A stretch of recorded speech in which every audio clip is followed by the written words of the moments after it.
في بعض التسجيلات تباع أشرطة إسلامية للأناشيد لكنها مصحوبة بالدفوف والطبول، فما حكم ذلك؟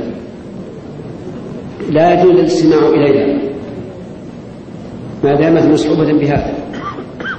أما إذا كانت خالية من ذلك فينظر إلى موضوع الأنشودة، هل هو سليم أو غير سليم. الشيلات الحماسية المصحوبة بالإيقاعات القريبة من الموسيقى، وإذا سألنا عنها قالوا إنها مجرد أصوات، فما حكم ذلك أحسن الله إليكم؟ لا تجوز الأغاني على أي شكل كانت.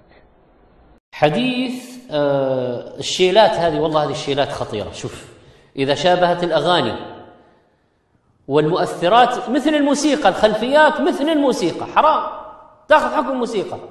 والآن في الواتساب حطوا شيلات، في الاستراحات شيلات، شباب ويرقصون على الشيلات، خلاص صار غنى ورقص وملاهي وقسي القلب، تقسي القلب. الشيطان يريد أن يوقع بينكم العداوة ويصدكم عن ذكر الله، وهذه والله تصد عن ذكر الله. يصير واحد سكران طربان بهذه الأشياء، وين هذه؟ تقسي القلب. ما عادت صارت أناشيد بريئة، لا، ما هي أناشيد بريئة بمؤثراتها، ما هي أناشيد بريئة. نسأل الله السلامة والعافية. أرى أنه هذه المعازف، هذه الإيقاعات التي تشبه الموسيقى هي في الحقيقة في حكم الموسيقى، كونها يعني تصدر عن عود أو كونها تصدر عن آلة كمبيوترية يتحكم فيها بالصوت وارتفاع وانخفاض، وهذا لا يؤثر. العبرة بالحاصل والناتج النهائي. الناتج النهائي تشابه بين الأمرين، فبالتالي ينبغي للمنشدين اجتنابها وللمستمعين أن يتوقعوها.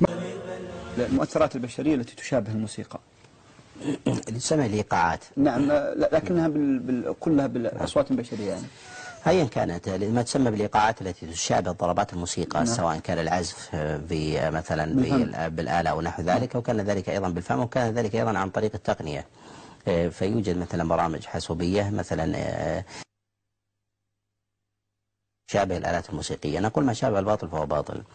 والشريعة جاءت مثلا بالنهي مثلا على سبيل المثال عن المسكر، والمسكر في الأصل في ذلك أنه يكون من الخمر والزبيب، ولكن قد يكون مثلا مسكر في غيره مثل المسكرات الحديثة. إذا اجتمعت العلة في ذلك وسكر العقل فوجد هذا. إذا شابهت كذلك أيضا الإيقاعات الموسيقى بضرباتها فإن حينئذ موسيقى، سواء كانت خرجت بآلة إلكترونية أو كان آلة بآلة مثلا من العود أو مثلا من الطبل أو نحو ذلك، نقول المؤدى في ذلك واحد. هناك من الناس من يتشبه مثلا بأمثال هذه الضربات بصوته، أوتي مثلا صوتا أو قدرة مثلا على التمثيل أو شيء من هذا فيشابهها فكأنها هي، فهل ذلك يكون من المحرمات؟ نعم، نقول هذا الأصل أنه محرم. لماذا؟ لأنه ما شابه الباطل فهو باطل. الشريعة لا تفرق بين المتماثلات، وهذه قاعدة. فكل ما أدى إلى العلة التي نهى الشارع عنها فإنه ينهى عن ذلك.